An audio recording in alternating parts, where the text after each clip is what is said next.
সিলেটের ঐতিহ্যবাহী এমসি কলেজের যে কাউন্সিলের মাধ্যমে গণতান্ত্রিক প্রক্রিয়ায় যে নেতৃত্ব বিকশিত করার প্রক্রিয়া, ইতিমধ্যে ছাত্রদল সারা দেশের সকল শিক্ষা প্রতিষ্ঠানে সেই কার্যক্রম অব্যাহত রেখেছে।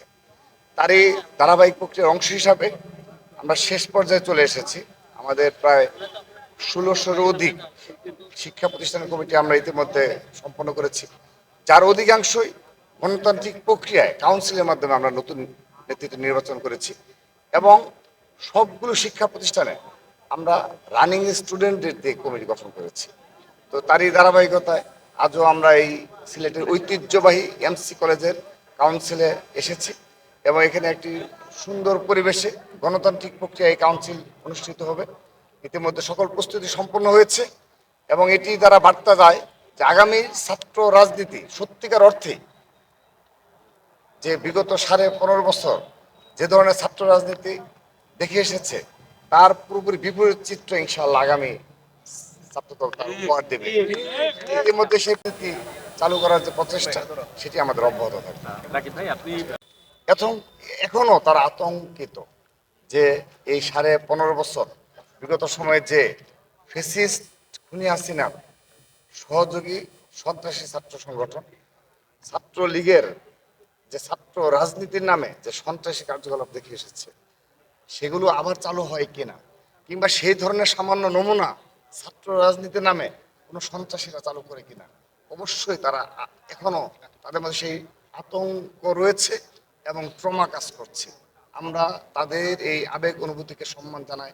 ছাত্রদল তাদের এই আবেগ এবং অনুভূতি এবং ছাত্র রাজনীতির প্রতি যে একটা বিরূপ মনোভাব ছিল তা পরিবর্তনে আমরা কাজ করে যাচ্ছি। আমরা লক্ষ্য করে দেখবেন যে বিগত 1 বছর আমাদের দ্বারা ছাত্র দলের নেতাকর্মীদের দ্বারা কোনো অনাকাঙ্ক্ষিত ঘটনা ঘটেনি। শুরুতে 5 আগস্ট 2024 সালের শুরুতে কিন্তু কিছু অনাকাঙ্ক্ষিত ঘটনা দৃষ্টিগোচর হয়েছে।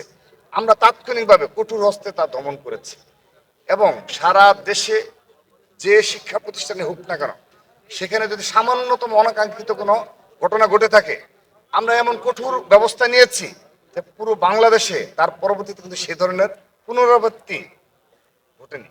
তো এটি দ্বারা প্রমাণ হয় যে আমরা এই সিট বাণিজ্য, তারপর ক্যাম্পাসে আধিপত্য বিস্তারের যে রাজনীতি, সন্ত্রাসী চাঁদাবাজি নির্ভর যে ছাত্র রাজনীতি ছিল সেগুলো পুরোপুরি বিলুপ্ত সাধন করেছে বাংলাদেশ জাতীয়তাবাদী ছাত্র দল।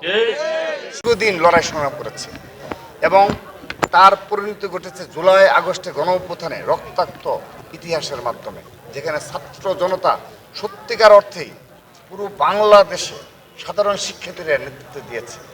আমরা সংগঠন হিসাবে অবশ্যই সর্বাগ্রে ভূমিকা পালন করেছি সংগঠন হিসাবে, বাট সাধারণ শিক্ষার্থীরা কিন্তু এই জুলাই আগস্ট গণ অভ্যুত্থান সফল করেছে।